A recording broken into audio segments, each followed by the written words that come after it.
Hey guys, this is KKS and अभी आप लोग देख रहे हैं केकेएस कंप्यूटर साइंस। और अभी हम लोग कर रहे हैं ऑपरेटिंग सिस्टम में बेसिक्स ऑफ ऑपरेटिंग सिस्टम, जिसमें अभी हम लोग करने वाले हैं टाइप्स ऑफ ऑपरेटिंग सिस्टम के बारे में। तो चलिए स्टार्ट करते हैं और समझते हैं टाइप्स ऑफ ऑपरेटिंग सिस्टम। तो ऑपरेटिंग सिस्टम के टाइप में जाइएगा तो जनरली आपके पास जो मिलेगा दो टाइप का ऑपरेटिंग सिस्टम मिलेगा। ओके, एक तो मिलेगा आपको uni programming operating system and second आपको मिलेगा multi programming operating system. But उतना ही नहीं होता है, और भी टाइप का होता है। जैसे कि सबसे पहले हम लिख देते हैं यहाँ पे बैच ऑपरेटिंग सिस्टम, या फिर इसको बोला जाता है uni uni program uni program operating system. Okay, second हमारे पास होता है मल्टी प्रोग्राम ऑपरेटिंग सिस्टम। उसके बाद जो हमारे पास होता है वो होता है distributed operating system, distributed operating system. And then अगर हम बात करें तो नेटवर्क ऑपरेटिंग सिस्टम। उसके बाद अगर हम बात करें तो हमारे पास real time operating system. Okay, उसके बाद time sharing operating system, time sharing operating system. And then हमारे पास और भी टाइप का होता है, यहाँ पे डॉट डॉट लगा देते हैं। लेकिन हमारे पास जो पढ़ने वाला सिलेबस है, मतलब सिलेबस में जो है वो आपके पास है batch operating system and multi program operating system. तो ये दोनों जो है पढ़ने वाला है वो है हमारे पास basic operating system, basic operating system. और ये सब जो है वो है एडवांस। ओके, तो एडवांस में नहीं जाना है, अभी बेसिक हम लोग पढ़ रहे हैं तो हमको बेसिक में ही uni program operating system and multi program operating system को जानना है। तो ये है टाइप्स ऑफ ऑपरेटिंग सिस्टम में उसका टाइप्स। एंड अब हम लोग आगे बढ़ते हैं थोड़ा सा, और हम लोग जानते हैं इसके डेफिनेशन के बारे में, और इसको थोड़ा सा हम डिटेल से समझते हैं, क्योंकि ये सब जो है एग्जाम में पूछा जाता है। ओके, तो यहाँ पे थोड़ा सा अगर हम बात कर लें तो हमारे पास कंप्यूटर का बात कर लें तो फर्स्ट जनरेशन ऑफ कंप्यूटर में, first generation of computer. Okay, तो वहाँ पे हमारे पास कोई भी ऑपरेटिंग सिस्टम नहीं हुआ करता था, no operating system. First generation of computer जब आया था तो उसमें कोई भी ऑपरेटिंग सिस्टम का यूज़ नहीं किया गया था। ओके, उसके बाद सेकेंड जनरेशन का जो आया था, सेकेंड जन का जो कंप्यूटर आया था, तो ये जो हमारे पास कंप्यूटर था, ओके, तो उस वो वहाँ पे ऑपरेटिंग सिस्टम का यूज़ तो नहीं किया गया था, लेकिन एक चीज़ यूज किया गया था वो था मैग्नेटिक टेप का। ठीक है, मैग्नेटिक टेप्स का यूज़ किया गया था, मीन्स यहाँ पर भी मेरे पास कोई भी ऑपरेटिंग सिस्टम का यूज़ नहीं किया गया था। उसके बाद हमारे पास आया third generation of computer, third generation of computer.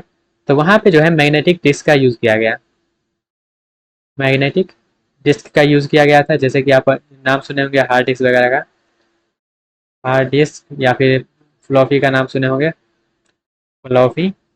Okay, floppy disk. तो ये सब का यूज़ किया गया था थर्ड जनरेशन में। और ये जो मैग्नेटिक डिस्क है, ये क्या है, ये जो मैग्नेटिक डिस्क है इसी को हम क्या किए हैं, दो पार्ट में डिवाइड किए हैं। एक मेरे पास हो जाएगा uni program, uni programmed, and एक हो जाएगा हमारे पास मल्टी प्रोग्राम, मल्टी प्रोग्राम। तो चलिए हम लोग हेडिंग डालते हैं सबसे पहले यूनि प्रोग्राम ऑपरेटिंग सिस्टम, और उसको अच्छे से समझ लेते हैं। यूनि प्रोग्राम का मतलब होता क्या है। ओके, ये किस तरह से हम यहाँ पे रिलेट किए, आई थिंक आपको समझ में आ रहा होगा।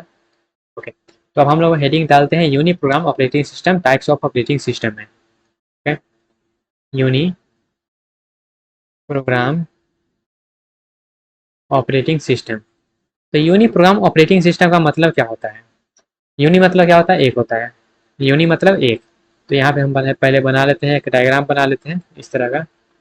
ये मेरे पास मेमोरी हो गया, एंड देन एक बना लेते हैं सीपीयू, ये हो गया सीपीयू। ओके, एंड एक बना लेते हैं आउटपुट इनपुट डिवाइस, ये हो गया आउटपुट इनपुट डिवाइस। एंड एक बना लेते हैं हम हार्ड डिस्क बना लेते हैं इस तरह का। ओके, ये हो गया हमारे पास hard disk. Okay, okay, and okay. तो ये हमारे पास हो गया इनपुट आउटपुट डिवाइस। लिख देते हैं इनपुट एंड, या फिर इनपुट, इनपुट आउटपुट डिवाइस है। यहाँ पे ये मेरे पास मेमोरी हो गया, ये सीपीयू है, और ये जो है वो है डिस्क, हार्ड डिस्क समझ लीजिए, हार्ड डिस्क है ये।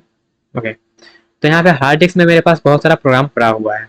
ओके, उस पर आएंगे, लेकिन इसका पहले हम यहाँ पे डेफिनेशन समझ लेते हैं, उसके बाद इसको हम कंटिन्यू करते हैं। ओके, तो ऑपरेटिंग सिस्टम जो है, यूनी प्रोग्राम ऑपरेटिंग सिस्टम, ये इसका जो है ability of the operating system to hold a single program in memory. Memory में जो क्या करेगा, ये सिंगल प्रोग्राम होल्ड करने के काबिल है ये। ओके, तो इसी को हम लोग बोलेंगे uni program operating system. Okay, तो यहाँ पे इसका मतलब क्या है वो समझते हैं, तो डायग्राम से इसका मतलब समझ लेते हैं। तो ये क्या है, मेरे पास हार्ड डिस्क है, और ये हार्ड डिस्क यहाँ पे मान लेते हैं, ये ऑपरेटिंग हार्ड डिस्क में ही ऑपरेटिंग सिस्टम रहता है ना। ओके, तो यहाँ पे मान लेते हैं प्रोग्राम 1 स्टोर है, प्रोग्राम 2, प्रोग्राम 3, बहुत सारा क्या है प्रोग्राम इसमें स्टोर है। ओके, बहुत सारा प्रोग्राम क्या है स्टोर है। एंड देन ये फिर आपके पास क्या है, इनपुट आउटपुट डिवाइस है। ओके, उसके बाद इनपुट आउटपुट प्रोग्राम, ये जो डिवाइस है इसके जरिए हम क्या किए, इसके जरिए मान लेते हैं प्रोग्राम 1 को हम लोड किए, प्रोग्राम 1 को हम क्या किए, लोड किए, और ये क्या है, रैम है। तो यहाँ पे रैम में भी क्या है, मेरा ऑपरेटिंग सिस्टम लोड हो चुका है, ये एक स्पेस लिया गया है ऑपरेटिंग सिस्टम लोड करने का। और ये जो हमारे पास प्रोग्राम है, इस प्रोग्राम 1 को हम क्या किए हैं, अपने मेन मेमोरी में लाए हैं। ओके, आ गया मेन मेमोरी में program. And then main memory में लाने के बाद ये जो है हमारे पास, जहाँ पे ऑपरेटिंग सिस्टम क्या है स्टोर है मेन मेमोरी में, तो इसको हम लोग बोलेंगे क्या, एस एरिया। एस मतलब system area, S area, S मतलब क्या है, सिस्टम, SYSTM, सिस्टम एरिया। जहाँ पे ऑपरेटिंग सिस्टम रहता है उसको हम बोलते हैं सिस्टम एरिया, और जहाँ पे मेरे पास जो है प्रोग्राम वगैरह स्टोर होता है उसको हम बोलेंगे यूजर एरिया। ठीक है, तो ये मेमोरी का भी वहाँ पे डिवीजन हो जाता है user area and system area में। उसके बाद यहाँ पे ऑपरेटिंग सिस्टम हो गया, एंड देन यहाँ पे हम क्या करते हैं, अपलोड करते हैं। तो ये जो हमारे पास प्रोग्राम 1 है, इस प्रोग्राम 1 को हम यहाँ पे लाएं। ठीक है, यहाँ से हमारे पास लोड हुआ मेन मेमोरी में, मेन मेमोरी से हमारे पास कहाँ आएगा, वो आएगा सीपीयू में। मेन मेमोरी से कहाँ गया, सीपीयू में आ गया। तो यहाँ पे सीपीयू में जो है, एक टाइम पे एक ही प्रोग्राम जो है वो एग्जीक्यूट कर सकता है। इसी को हम लोग बोलते हैं unique program operating system. And then मान लेते हैं इसका प्रोग्राम 1 का जो है वो काम खत्म हो गया, वो अपना काम कर लिया। तो जैसे ही ये काम खत्म करेगा, काम खत्म कर लिया, तो अब क्या करेगा, हमारा दूसरा प्रोग्राम अगर एग्जीक्यूट करना है तो ये दूसरा प्रोग्राम को यहाँ पे लाएगा, P2 को ले आया, एंड देन ये P2 को फिर से यहाँ पे लोड करेगा, और फिर से इसको क्या करेगा, यहाँ पे प्रोग्राम 2 को एग्जीक्यूट करेगा। तो एक टाइम पे एक ही प्रोग्राम को ये एग्जीक्यूट कर सकता है, एक टाइम पे एक ही प्रोग्राम को क्या कर सकता है, ये एग्जीक्यूट कर सकता है। इसी को हम लोग बोलेंगे uni program operating system. Okay, इसका ड्रॉबैक क्या है, तो इसका ड्रॉबैक को हम समझ लेते हैं। ओके,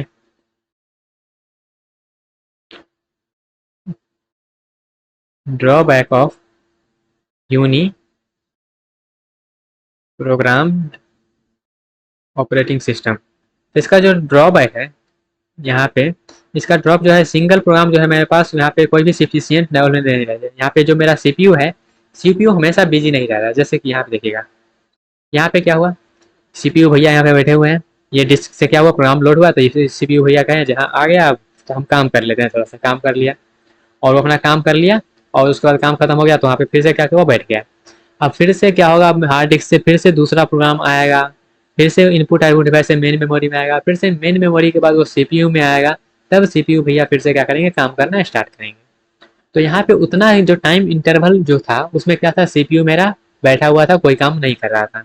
ओके, तो यहाँ पे क्या है, सीपीयू आइडलनेस का क्या हो रहा है, प्रॉब्लम हो रहा है, सीपीयू क्या कर रहा है, खाली बैठ रहा है। तो खाली बैठ रहा है तो यही इसका जो थ्रोपुट है वो क्या हो रहा है, डिक्रीज हो जा रहा है। तो ये इसका क्या है, ड्रॉबैक है। ड्रॉबैक क्या है, यहाँ पे ये जो है इसका ड्रॉबैक समझ लेते हैं। तो यहाँ पे सिंगल प्रोग्राम इन मेमोरी जो है वो सफिशियंट नहीं है, तो ऐसा बोल सकते हैं idleness, idleness of CPU. CPU खाली बैठ रहा है तो यही मेरा क्या है, इसका डिसएडवांटेज है। और सीपीयू खाली बैठ रहा है इसका मतलब क्या है, उसका थ्रोपुट जो है, थ्रोपुट विल बी लेस।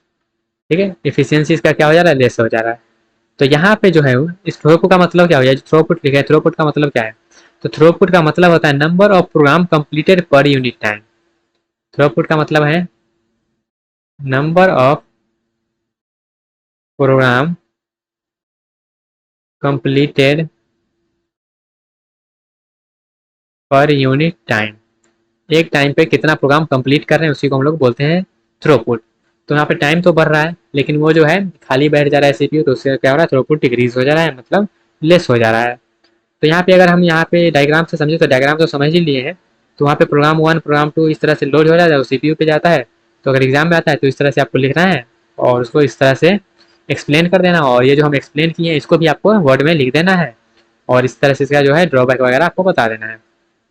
तो ये है गाइस हमारे पास यूनी प्रोग्राम ऑपरेटिंग सिस्टम, जो जनरली हम लोग अब यूज़ नहीं करते हैं। ओके, हम लोग अब यूज़ करते हैं multitasking.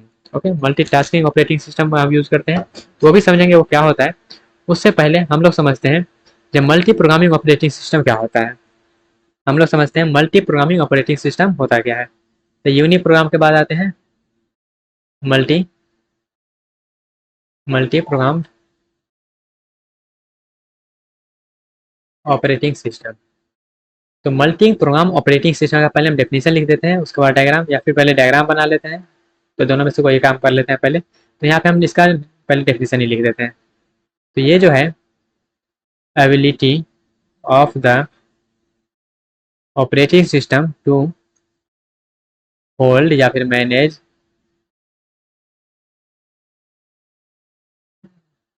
Multiple ready to run program in memory. तो यहाँ पे जो है मल्टीपल प्रोग्राम को रेडी कर सकता है एग्जीक्यूट करने के लिए। ओके, इसका ऑब्जेक्टिव क्या है, तो इसका ऑब्जेक्टिव है हम थ्रूपुट को क्या करेंगे, मैक्सिमाइज करेंगे, सीपीयू यूटिलाइज को मैक्सिमाइज करेंगे। और इसको जो है यहाँ पे एक टॉम और लिख देते हैं, जैसे कि इसका मतलब क्या है, multi ring of CPU among different program in memory. तो यहाँ पे जो है वो अलग अलग टाइप से रहेगा, तो इसको यहाँ पे लिखने का कोई सेंस बनता नहीं, तो इसको हटा देते हैं यहाँ से। ओके, इसका बस डेफिनेशन आप याद रखिए, नहीं तो कंफ्यूज होंगे ज़्यादा सा। तो अगर इसका हम डायग्राम बनाए तो फिर से ये मेरा क्या हो गया कि डिस्क। ओके, ये डिस्क हो गया, इसको हम फिर से यहाँ पे मेमोरी बना लेते हैं, ये मेमोरी हो गया। एंड देन एक हम बना लेते हैं सीपीयू, और सीपीयू को बनाएंगे गोल से, तो ये हो गया सीपीयू।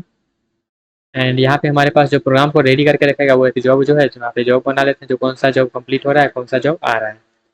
ओके, तो यहाँ पे हमारे पास ये डिस्क जो है, इस डिस्क में बहुत सारा प्रोग्राम जो है, एक में ऑपरेटिंग सिस्टम रहेगा स्टोर, और उसके बाद यहाँ पे प्रोग्राम 1 प्रोग्राम 2 इस तरह से स्टोर रहेगा बहुत सारा प्रोग्राम। ओके, तो यहाँ पे मेन मेमोरी में भी जो है मेरा, ये क्या है, मेमोरी। तो यहाँ पे जो है ऑपरेटिंग सिस्टम स्टोर है, एस एरिया जिसको हम लोग बोलते हैं, एस एरिया सिस्टम एरिया। उसके बाद यूजर एरिया ये सब बचा हुआ है। तो यहाँ पे program 1 program 2 program 3 and program 4 इस तरह से जितना भी प्रोग्राम है वो स्टोर रहेगा इसमें, जो कि वेट करते रहेगा, ये किसका समय आ रहा है तो वो जाके एग्जीक्यूट कर लेगा, और नहीं तो वहाँ पे अपना बैठा रहेगा यूजर एरिया में। ओके, जैसे मान लेते हैं प्रोग्राम 1 का टाइम आ गया, वो प्रोग्राम 1 आ गया, तो वो क्या करेगा, सीपीयू पे जाएगा और प्रोग्राम 1 एग्जीक्यूट किया, प्रोग्राम का 1 क्या किया, एग्जीक्यूट करेगा। जैसे एग्जीक्यूट कर लेगा वो क्या करेगा, इसको भेज देगा, जहाँ हमारे पास कंप्लीट हो गया तो प्रोग्राम 1 यहाँ आ जाएगा, यहाँ से ये हट जाएगा। एंड देन ये जो हुआ, और उसके बाद जो है हमारे पास ये जो प्रोग्राम 2 बचा हुआ है, ये फिर से यहाँ पे आएगा सीपीयू में प्रोग्राम 2, और फिर से वो एग्जीक्यूट करेगा, वो अपना काम खत्म करेगा। ओके, तो यहाँ पे मेरा क्या हो रहा है, सीपीयू जो है वो आइडलनेस नहीं हो रहा है, वहाँ पे सीपीयू ज़्यादा देर तक खाली नहीं बैठ रहा है, और जब पूरा काम हो जा रहा है तब वो खाली बैठ रहा है। ओके, तो यहाँ पे मल्टीपल प्रोग्राम जो है एक साथ हमारा एग्जीक्यूट करता है। मल्टीपल प्रोग्राम एक साथ एग्जीक्यूट करने का मतलब जो है वो रेडी स्टेट में रहता है सब बैठा हुआ, और उसके बाद वन बाय वन क्या होता है, वो एग्जीक्यूट करता है। एक सीपीयू पे सिर्फ एक प्रोग्राम ही एक बार में एग्जीक्यूट कर सकता है, ऐसा मत समझिएगा एक सीपीयू पर हमारे पास 10 प्रोग्राम एक बार एग्जीक्यूट कर सकता है, नहीं। वहाँ पे रेडी स्टेट मेंटेन किया जाता है, तो रेडी स्टेट के जरिए जो है वो बार बार उसको भेज देता है, टाइम ज़्यादा नहीं लगता है। ओके, तो ये था हमारे पास multi program operating system. Okay, और मल्टी प्रोग्राम ऑपरेटिंग सिस्टम में भी इसका जो बहुत सारा टाइप होता है, उस टाइप को भी हम लोग समझ लेते हैं। जैसे कि यहाँ पे इसको क्या करते हैं, नेक्स्ट पेज में ले जाते हैं। Okay, multi program operating system, multiple programming operating system, इसका दो टाइप होता है। इसका दो टाइप होता है, पहला टाइप होता है हमारे पास, इसका पहला टाइप होता है जो होता है वो नॉन प्रीएम्प्टिव। क्या, नॉन प्रीएम्प्टिव जिसको हम लोग शॉर्ट में NPR बोलेंगे। एंड देन एक मेरा होता है क्या, प्रीएम्प्टिव, जिसको हम लोग शॉर्ट में बोलेंगे प्रीएम्प्टिव PR। इसको बोलेंगे NPR, नॉन प्रीएम्प्टिव। तो ये प्रीएम्प्टिव एंड एन प्रीएम्प्टिव का मतलब क्या हुआ, तो यहाँ पे अगर हम शॉर्टकट में थोड़ा सा बता दें तो मेरा जो है नॉन प्रीएम्प्टिव का मतलब होता है क्या, यहाँ पे फोर्सफुल जो है डीएलोकेशन नहीं होता है। मीन्स इसको हम एक टर्म में, एक लाइन में बोल दे तो यहाँ पे हम बोल सकते हैं नो फोर्सफुल डीएलोकेशन। यहाँ पे फोर्सफुल जो है सीपीयू को छुड़वाया नहीं जाता है। बट प्रीएम्प्टिव में क्या है, प्रीएम्प्टिव में हमारे पास फोर्सफुल यहाँ पे डीएलोकेट किया जाता है, फोर्सफुल डीएलोकेशन। यहाँ पे फोर्सफुल जो है वो डीएलोकेशन करवाया जाता है। अब ये क्यों करवाते हैं, क्योंकि जैसे मान लेते हैं एक प्रोग्राम एग्जीक्यूट कर रहा है और कोई एक इंपॉर्टेंट प्रोग्राम आ गया, मतलब जिसका प्रायोरिटी क्या है, हाई है, तो उस केस में हमको क्या करवाना पड़ेगा, उसको जो भी एग्जीक्यूट कर रहा है उसको हटा के, और जो भी आया है जिसका प्रायोरिटी हाई है उसको हमको क्या करना पड़ेगा, उसको हमको सीपीयू एलोकेट करना पड़ेगा। तो उसको हम लोग बोलते हैं प्रीएम्प्टिव। तो थोड़ा सा इसको हम डिटेल में समझ लेते हैं प्रीएम्प्टिव एंड नॉन प्रीएम्प्टिव को। ओके, तो हम लोग हेडिंग डालने जा रहे हैं, नॉन प्रीएम्प्टिव पहले समझ लेते हैं, और यहाँ पे डेफिनेशन भी लिख देते हैं नॉन प्रीएम्प्टिव। तो नॉन प्रीएम्प्टिव का क्या मतलब है पहले वो समझते हैं। ओके, रनिंग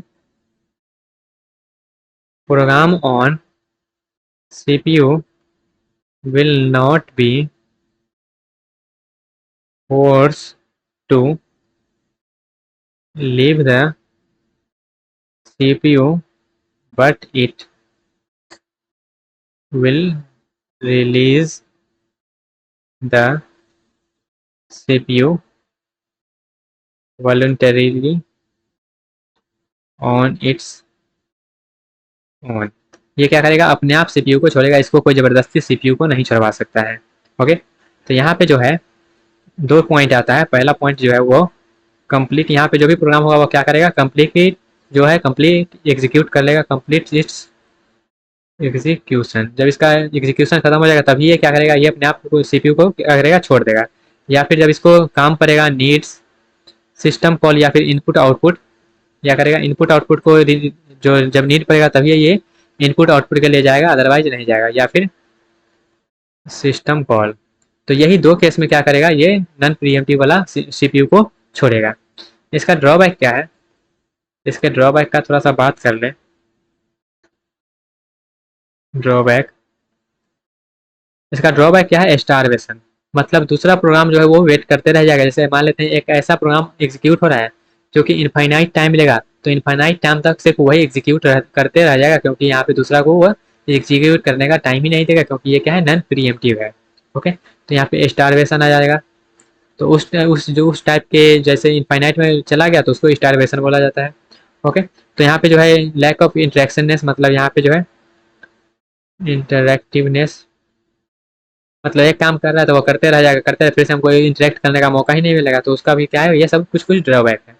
तो इस ड्रॉबैक को कम करने के लिए दूसरा जो हमारे पास पिक्चर में आया वो आया pre-emptive.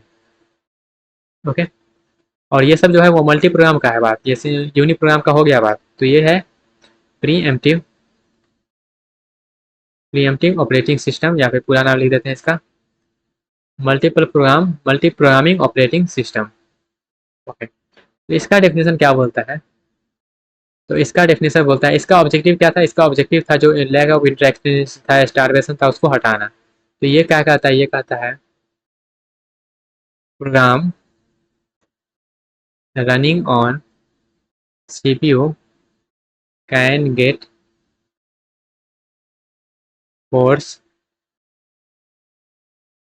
fully deallocate from CPU, जिसको हम लोग बोलेंगे क्या, preemptive, so that other waiting programs can get their chance to run on CPU. तो यहाँ पे क्या है, एक प्रोग्राम जो है वो सीपीयू को छोड़ सकता है जब तक उसका एग्जीक्यूशन खत्म ना हो फिर भी। तो ये कैसे करेगा, फोर्सफुली उसको हम डीलोकेट कर देंगे ताकि जो है अदर प्रोग्राम जो वेट कर रहा है उसको मौका मिल सके सीपीयू पे एग्जीक्यूट करने के लिए। तो इसी को हम लोग बोलते हैं pre emptive multi programming operating system. Okay, तो ये कैसे काम चलेगा, तो यहाँ पे टाइम शेयर जो है हम टाइम, ये कैसे काम होगा, तो ये काम होगा हमारे पास हाउ। तो ये काम कैसे करेगा, हाउ इज प्रीएम्प्टिव, प्रीएम्प्टिव कैसे डन होगा। तो ये हो सकता है हम यहाँ पे प्रायोरिटी के बेसिस पे कर दें। प्रायोरिटी के बेसिस मतलब जो जिसका प्रायोरिटी ज़्यादा होगा वो पहले काम कर लेगा, या फिर कोई हाई प्रायोरिटी का रहा है तो वहाँ पे हो जाएगा, या फिर हम टाइम के बेसिस पे कर दें, मतलब 2 नैनो सेकेंड के लिए एक एग्जीक्यूट करना चाहिए, फिर दूसरा को टाइम मिलना चाहिए। तो यहाँ पे हम कुछ तरह से उसको डिवाइड कर सकते हैं। ओके, तो यहाँ पे आई थिंक आपको समझ में आया होगा किस तरह से हमारा जो है pre-emptive and non pre-emptive objective जो है चल रहा है। तो एक टर्म और होता है जैसे एक मल्टी प्रोग्रामिंग एंड एक होता है multi tasking. Multi programming and multi tasking मतलब क्या होता है, यहाँ पे जो pre-emptive based multi programming operating system है, तो यहाँ पे आपके लिए क्या रहा, एक क्वेश्चन रहा क्या, multi programming and multi tasking में क्या डिफरेंस है वो आप समझ लीजिएगा, क्योंकि जो है पूछा जाता है एग्जाम वगैरह में। ओके, तो इसको आप कर लीजिएगा। तो मिलते हैं आज अपने अगले सेक्शन में जहाँ पे हम करने वाले हैं और भी बेसिक बेसिक चीज़ें। तो ये सब ऑपरेटिंग सिस्टम का जो फंडामेंटल है और ये सब आपको आना चाहिए जब हम आगे बढ़ेंगे उससे पहले। ओके, तो यहाँ पे बस हम आज ऑपरेटिंग सिस्टम का टाइप जाने हैं, और टाइप जानने के बाद यहाँ पे जो है यूनी प्रोग्राम क्या था, मल्टी प्रोग्राम क्या था, उसका ड्रॉबैक क्या था, वो सब चीज़ समझे हैं। और कैसे प्रोग्राम एग्जीक्यूट होता था uni programming and multi programming में किस तरह से एग्जीक्यूट हो जाता है। फिर मल्टी प्रोग्रामिंग में 2 टाइप हुआ, प्रीएम्प्टिव एंड नॉन प्रीएम्प्टिव, तो उस टाइप को भी हम समझे अच्छे से। तो मिलते हैं आज अपने अगले सेक्शन में जहाँ पे और भी हम करने वाले हैं बेसिक बेसिक चीज़ें।